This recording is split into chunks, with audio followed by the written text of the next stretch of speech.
महाराज समर सिंह की न्याय सभा लगी है। सभा में सभी जानवर शांत हैं। तभी एक अजीब सा दिखने वाला सियार, जिसके गले में एक थैली है, दरबार में प्रवेश करता है।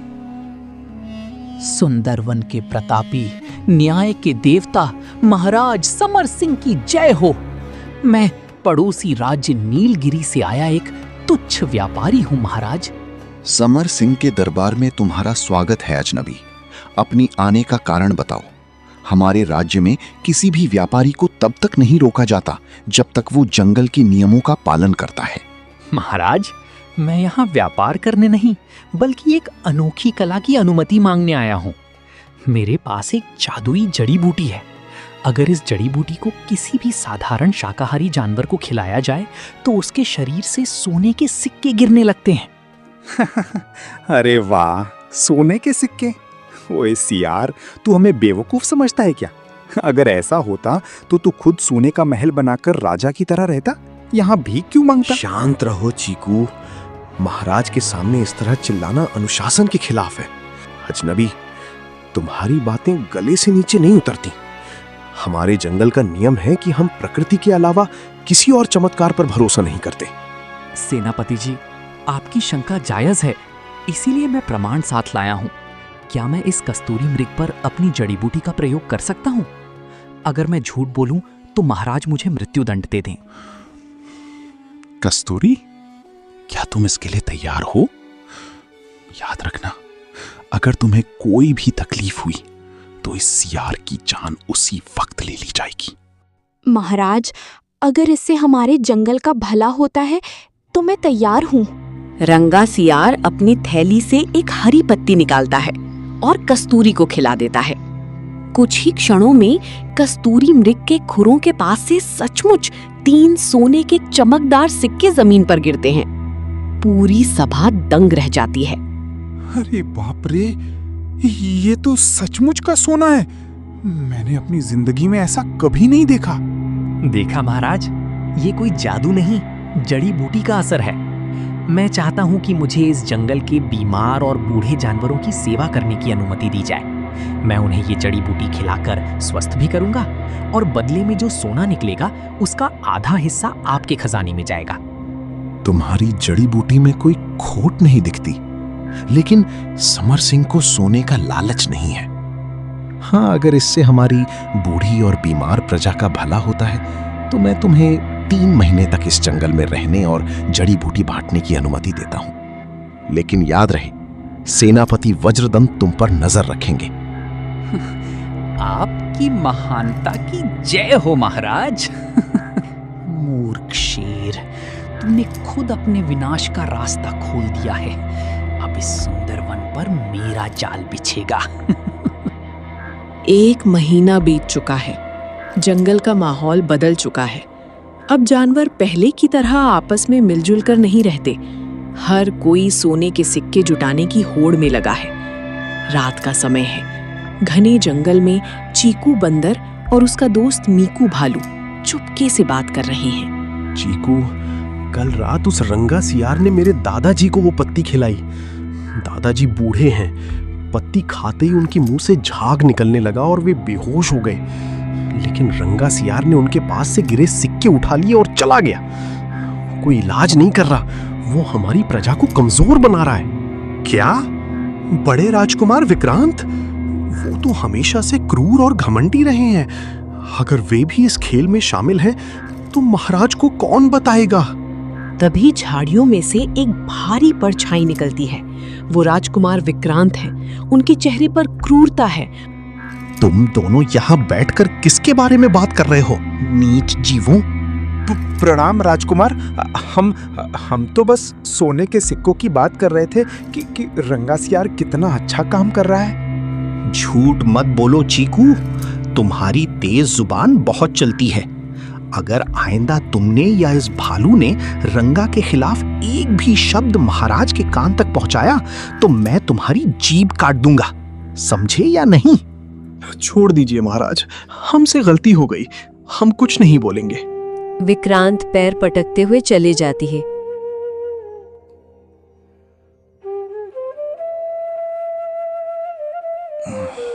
मीकू, बात बहुत आगे बढ़ चुकी है। राजकुमार खुद उस गद्दार सियार से मिल चुके हैं। हमें तुरंत सेनापति वज्रदंत को ये बात बतानी होगी, वरना ये जंगल तबाह हो जाएगा।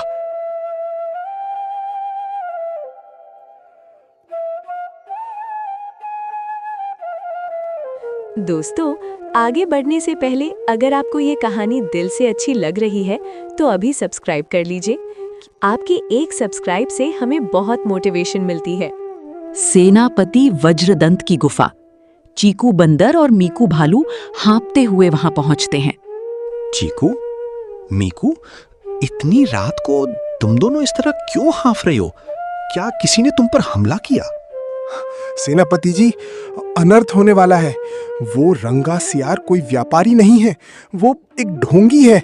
उसकी जड़ी बूटी हमारे जानवरों को अंदर से खोखला कर रही है। और सबसे डरावनी बात यह है कि राजकुमार विक्रांत भी उसके साथ मिले हुए हैं। क्या? राजकुमार विक्रांत? चीकू, तुम जानते हो तुम किस पर इल्जाम लगा रहे हो?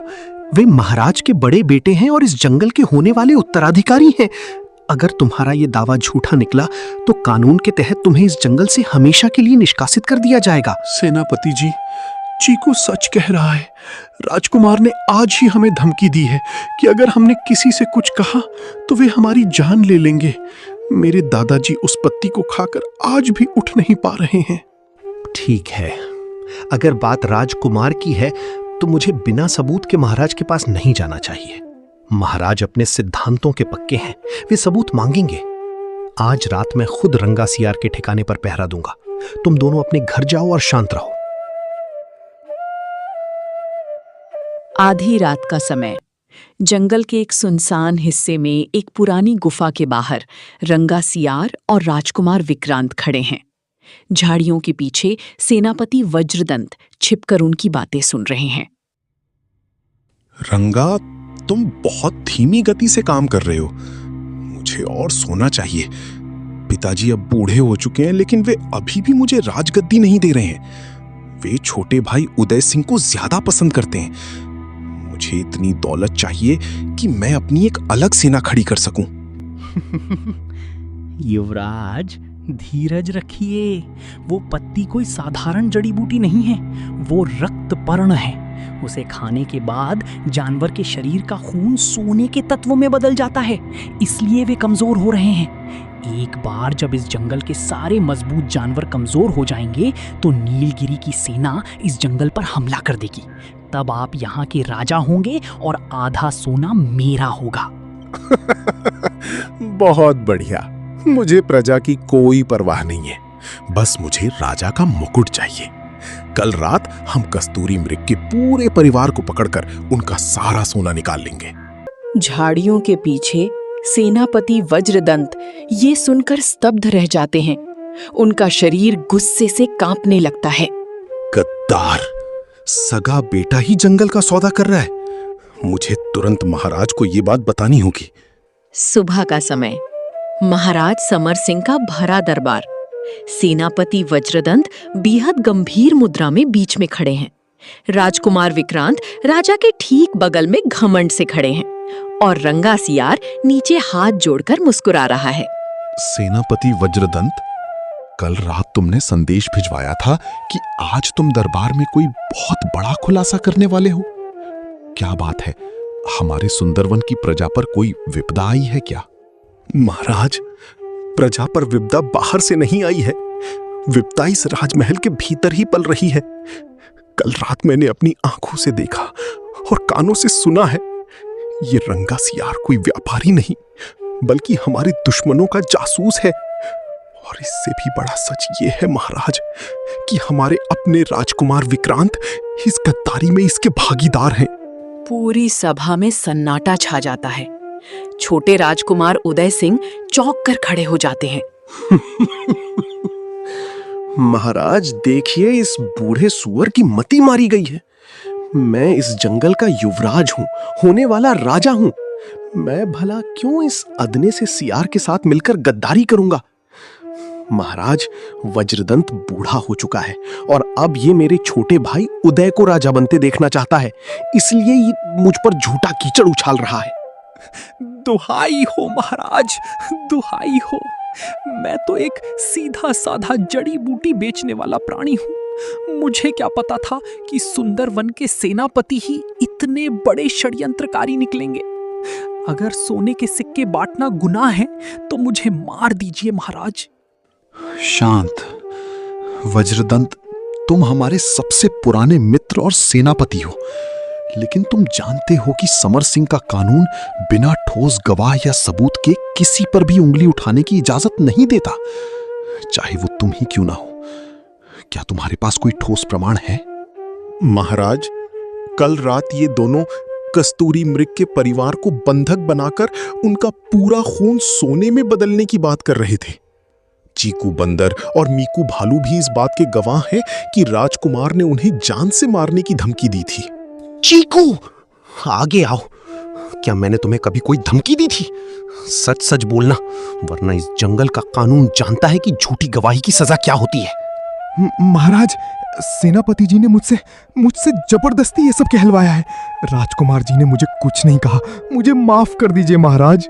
चीकू, तुम झूठ क्यों बोल रहे हो? कल रात तुमने ही तो मुझसे गुहार लगाई थी।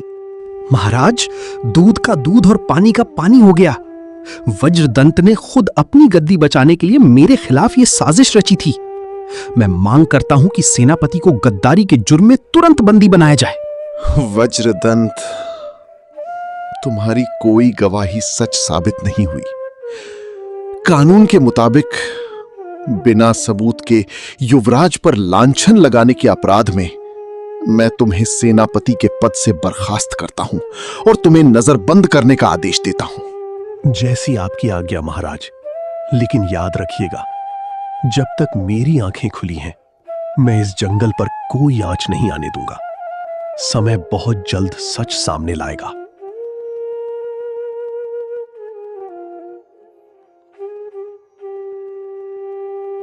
रात का समय। महाराज समर सिंह अपनी गुफा में अकेले बैठे हैं। उन्हें नींद नहीं आ रही है। वे वज्रदंत की वफादारी को जानते हैं। अचानक वो जंगल में टहलने के लिए निकल पड़ते हैं। वज्रदंत कभी झूठ नहीं बोल सकता। उसकी आंखों में सत्य था। मुझे खुद सच का पता लगाना होगा। जैसे ही महाराज रंगा सियार की गुफा के पास पहुंचते हैं, कस्तूरी मृग के रोने और चिल्लाने की आवाजें आती हैं। छोड़ दो मुझे, राजकुमार विक्रांत, दया करो, मेरी बच्चे भूखे हैं। तुम्हारी इस जड़ी बूटी ने मेरे शरीर को बेजान कर दिया है। मुझे और सिक्के नहीं चाहिए। चुप रह नीच जीव।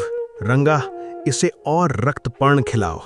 जब तक इसके शरीर की आखिरी बूंद सोने का सिक्का बनकर बाहर ना आ जाए, इसे छोड़ना मत। भैरव सिंह की सेना नीलगिरी की सीमा पर तैयार बैठी है। मुझे कल सुबह तक 500 सोने के सिक्के चाहिए ताकि मैं उन्हें उनकी कीमत चुका सकूं। युवराज, आप बहुत जल्द इस सुंदर वन के राजा बनने वाले हैं। बूढ़ा शेर तो महल में सो रहा है। उसे क्या पता कि उसका अपना बेटा ही उसकी गद्दी के नीचे बारूद बिछा रहा है। ये सुनते ही महाराज समर सिंह का खून खौल उठता है। वे अपनी पूरी ताकत से दहाड़ते हैं। पूरी गुफा हिल जाती है। महाराज झाड़ियों को चीरते हुए भीतर घुसते हैं। उनकी आंखें अंगारे की तरह लाल हैं। गद्दारों! पिताजी, आप यहाँ? हाँ, मैं हूं तेरा अभागा पिता, जिसने तुझ जैसे आस्तीन के सांप को पाला। तूने अपने सोने के लालच के लिए मेरी मासूम प्रजा का खून सुखा दिया। तूने नीलगिरी के दुश्मनों से हाथ मिलाया।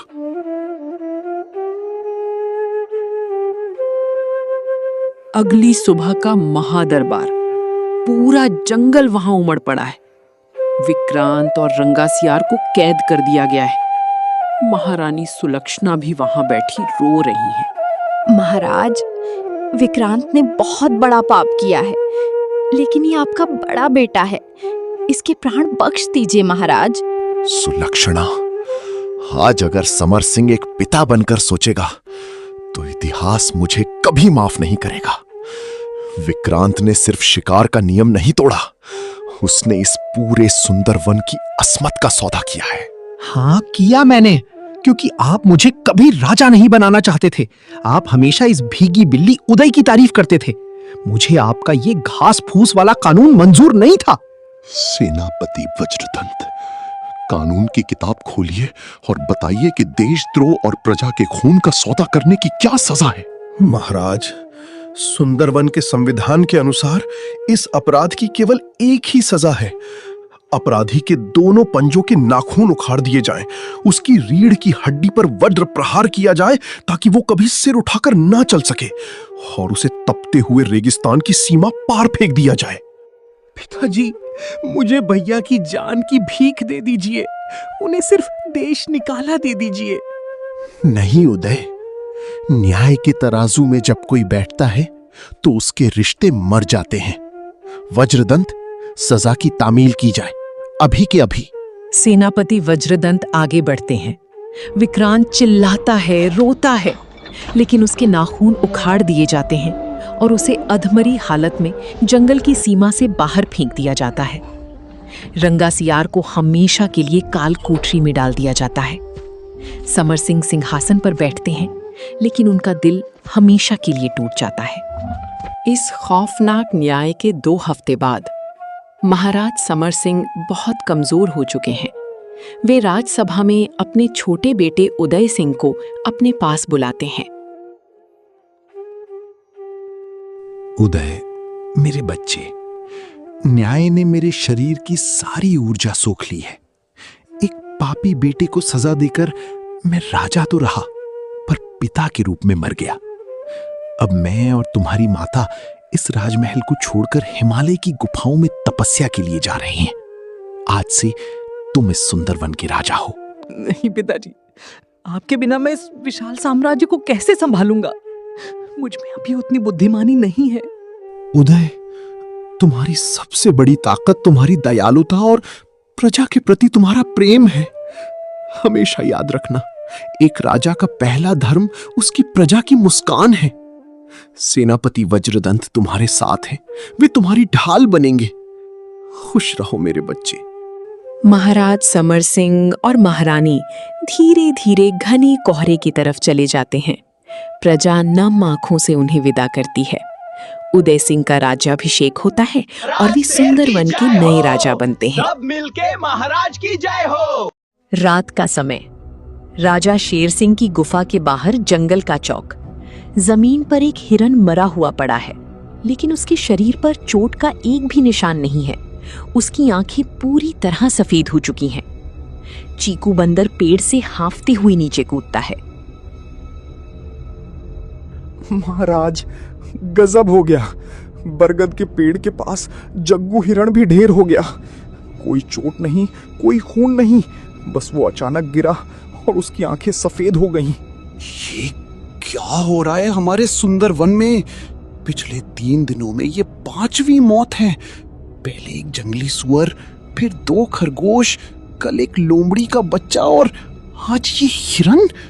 कोई तो बताओ, शिकारी कौन है? महाराज, पूरे जंगल में एक अजीब सी लाल गंध फैली हुई है। जब भी कोई जानवर मरता है, हवा में सूखी पत्तियों और लोहे जैसी महक आती है। जानवर कह रहे हैं कि ये किसी शापित परछाई का काम है। महामंत्री जी, भूत प्रेत और परछाई जैसी कोई चीज नहीं होती। ध्यान से देखिए, जग्गू के मुंह से हल्का सा पीला झाग निकल रहा है, और हवा में जो ये लाल गंध है, ये कहीं और से आ रही है। लाली, क्या तुम्हें कोई सुराग मिला? हमारी प्रजा खौफ में है। आधे से ज्यादा जानवर जंगल छोड़कर भाग रहे हैं। अगर ये नहीं रुका तो सुंदरवन शमशान बन जाएगा। महाराज, मुझे थोड़ा समय दीजिए। चीकू, जब जग्गू गिरा तो क्या तुमने आसपास किसी को देखा था? हाँ लाली बहन, मैंने झाड़ियों में रॉकी भेड़िए को भागते हुए देखा था। जैसे ही जग्गू गिरा, रॉकी वहां से उल्टे पैर भागा। मुझे पहले ही उस रॉकी पर शक था। वो हमेशा मांस के चक्कर में रहता है। महाराज, हुक्म दीजिए, मैं अभी रॉकी की गर्दन मरोड़ देता हूँ। शेरू, सेनापति को कहो रॉकी को जिंदा या मुर्दा मेरे दरबार में हाजिर करे। आगे बढ़ने से पहले अगर आपको ये कहानी दिल से अच्छी लग रही है तो अभी सब्सक्राइब कर लीजिए। आपकी एक सब्सक्राइब से हमें बहुत मोटिवेशन मिलती है। अगली सुबह राजा का दरबार। रॉकी भेड़िया सामने खड़ा है। उसके चेहरे पर खौफ है, लेकिन वो रो रहा है। महाराज, मेरी बात का यकीन कीजिए, मैंने जग्गू को नहीं मारा। मैं तो खुद अपनी जान बचाकर भाग रहा था। झूठ मत बोलो रॉकी। चीकू ने तुम्हें जग्गू की लाश के पास से भागते हुए देखा था। और तुम्हारे नाखूनों में ये लाल रंग क्या लगा है? यही है वो लाल गंध। नहीं महामंत्री जी, ये लाल रंग तो उस शैतानी लाल पानी का है जो पहाड़ी के पीछे वाले झरने से बह रहा है। मैं वहां पानी पीने गया था, लेकिन जैसे ही मैंने पानी को छुआ वो लाल हो गया और मेरे नाखून ऐसे हो गए। महाराज, रॉकी सही कह रहा है। इसके नाखूनों से वही गंध आ रही है जो मरे हुए जानवरों के पास से आ रही थी। रॉकी, तुमने झरने के पास और क्या देखा? लाली बहन, मैंने देखा कि जंबो दादा के साथी जो उस झरने के पास रहते हैं, वे भी अजीब हरकतें कर रहे हैं। वे जोर जोर से चिंघाड़ रहे हैं और अपनी सूंड से पेड़ उखाड़ रहे हैं। जंबो दादा के साथी? वे तो बहुत शांत रहते हैं। जंबो दादा, आप कुछ क्यों नहीं बोल रहे? दरबार के कोने में बुजुर्ग हाथी जंबो खड़ा है। उसकी आंखें लाल हैं और वो लगातार अपना सिर हिला रहा है। महाराज, मुझे कुछ समझ नहीं आ रहा। मेरे सिर में बहुत तेज दर्द है। वो लाल गंध वो मेरे दिमाग पर हावी हो रही है। मुझे यहाँ से जाना होगा। जंबो दादा अचानक दरबार से बाहर की तरफ भागते हैं। महाराज, दाल में कुछ काला नहीं है, पूरी की पूरी दाल ही काली है। जंबो दादा की हालत सामान्य नहीं थी। हमें तुरंत उस पहाड़ी के पीछे वाले झरने पर जाना होगा। असली राज वहीं छुपा है। पहाड़ी के पीछे का इलाका। यहाँ एक सुंदर झरना था, लेकिन अब उसका पानी पूरी तरह से गाढ़ा लाल हो चुका है। झरने के आसपास की घास काली पड़ चुकी है। झाड़ियों के पीछे शेर सिंह, कालू और लाली छिपे हैं। ये गंध असहनीय है। ऐसा लग रहा है जैसे कोई जहर हवा में तैर रहा है। महाराज देखिए, झरने के ऊपर गुफा के पास कौन खड़ा है? झरने के ठीक ऊपर एक बड़ी चट्टान पर बंदरों का एक पूरा झुंड बैठा है, लेकिन उनकी आंखें भी सफेद हैं और वे पागलों की तरह अजीब अजीब आवाजें निकाल रहे हैं। वे झरने के पानी में कुछ बड़े बड़े काले फल निचोड़ रहे हैं। ये चीकू के बिरादरी वाले बंदर क्या कर रहे हैं? क्या ये हमारे पूरे जंगल के पानी में जहर मिला रहे हैं? महाराज, शांत रहिए। ये बंदर अपनी मर्जी से यह नहीं कर रहे हैं। ध्यान से देखिए, उनके गलों में अजीब से कंटीले पट्टे बंधे हैं। कोई इन्हें कंट्रोल कर रहा है। पर कौन? इन बंदरों को गुलाम बनाने की औकात इस जंगल में किसकी है? तभी वहाँ जंबो दादा हाथी आते हैं। वे पागलों की तरह उस लाल पानी को पी लेते हैं।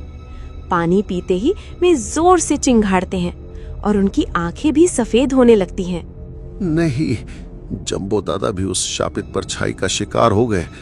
लाली, अब हमसे नहीं देखा जाता। हम खुद आगे बढ़कर इन बंदरों को रोकेंगे। रुकिए महाराज, अगर आपने उस पानी को छुआ या उस हवा में ज्यादा सांस ली तो आपकी आंखें भी सफेद हो जाएंगी। मुझे समझ आ गया है कि ये क्या है, लेकिन इसका मास्टरमाइंड कौन है वो अभी सामने आने वाला है। देखिए, गुफा के अंदर से कोई बाहर आ रहा है। गुफा के अंदर से एक साया बाहर निकलता है। जब वो रोशनी में आता है तो सब चौंक जाते हैं। वो कोई जानवर नहीं, बल्कि खुद राजा का सबसे वफादार सेनापति चीता शेरू है। लेकिन शेरू अकेला नहीं है, उसके साथ इंसानों का एक शिकारी भी खड़ा है, जिसके हाथ में अजीब सी मशीनें हैं। देखा तुमने मिस्टर शिकारी, मेरी तरकीब काम कर गई। इन बेवकूफ जानवरों को लग रहा है कि कोई भूत या शापित परछाई इन्हें मार रही है। बहुत बढ़िया शेरू, इस केमिकल जहर का असर लाजवाब है। पानी में मिलते ही ये जानवरों के दिमाग की नसें ब्लॉक कर देता है, जिससे वे बिना चोट के मर जाते हैं और उनकी आंखें सफेद हो जाती हैं। अब इस जंगल का राजा शेर सिंह भी मारा जाएगा, फिर पूरा जंगल खाली। हाँ, जब शेर सिंह मरेगा तो तुम मुझे इस जंगल की गद्दी पर बैठा देना और बदले में तुम यहाँ के सारे कीमती पेड़ और हाथी के दांत ले जाना। झाड़ियों के पीछे राजा शेर सिंह का खून उबल जाता है। सस्पेंस खुल चुका था। कोई भूत नहीं था, बल्कि सेनापति शेरू ने इंसानों के साथ मिलकर पानी में केमिकल जहर मिलाया था, जिससे जानवर मर रहे थे। शेर सिंह एक ऐसी भयंकर दहाड़ मारता है कि पूरी पहाड़ी हिल जाती है। शेर सिंह, कालू भालू और लाली लोमड़ी झाड़ियों से बाहर कूदते हैं।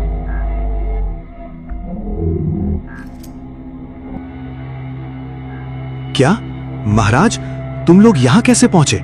शिकारी, बंदूक चलाओ। शिकारी जैसे ही बंदूक उठाने की कोशिश करता है, लाली लोमड़ी फुर्ती से कूदकर उसकी कलाई पर काट लेती है।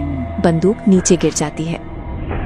चीकू, अपनी बिरादरी के बंदरों के गलों से वे कंटीले पट्टे काटो, वे जहर के असर में हैं। चीकू बंदर पेड़ से कूदता है और फुर्ती से सभी बंदरों के पट्टे काट देता है। पट्टे कटते ही बंदर होश में आते हैं और गुस्से में उस शिकारी के ऊपर पत्थरों और डंडों की बारिश कर देते हैं। बचाओ, ये बंदर मुझे मार डालेंगे। मुझे यहाँ से भागना होगा। शिकारी अपनी जान बचाकर जंगल से भाग जाता है। अब मैदान में सिर्फ गद्दार शेरू चीता बचा है। राजा शेर सिंह और कालू भालू उसे चारों तरफ से घेर लेते हैं। महाराज, मुझे माफ कर दीजिए, मैं लालच में अंधा हो गया था। इंसानों ने मुझे बहकाया था। शेरू, तुमने अपनी गद्दी के लिए हमारे मासूम भाई बहनों को तड़पा तड़पा कर मार डाला, सुंदर वन का पानी जहरीला कर दिया। तुम्हारी सजा सिर्फ और सिर्फ मौत है। राजा शेर सिंह एक ही झटके में गद्दार शेरू का काम तमाम कर देते हैं। लाली तुरंत गुफा के अंदर जाती है और उस केमिकल की बची हुई बोतलों को आग लगा देती है। जंबो दादा और बाकी जानवर जिन्होंने कम पानी पिया था, धीरे धीरे ठीक होने लगते हैं। आज अगर लाली अपनी बुद्धि ना चलाती तो हम सब इस गद्दार शेरू और इंसानों के हाथों मारे जाते। लाली, सुंदरवन की लाज आज तुमने बचाई है। इस रहस्य को सुलझाने के लिए आज से तुम इस जंगल की नई प्रधान सेनापति हो। धन्यवाद महाराज, लेकिन याद रखिए, दुश्मन सिर्फ बाहर नहीं, कभी कभी हमारे अपनों के बीच भी छिपा होता है। जंगल का पानी धीरे धीरे फिर से साफ होने लगता है। लाल गंध गायब हो जाती है और सुंदर वन में सस्पेंस और खौफ का हमेशा के लिए अंत हो जाता है।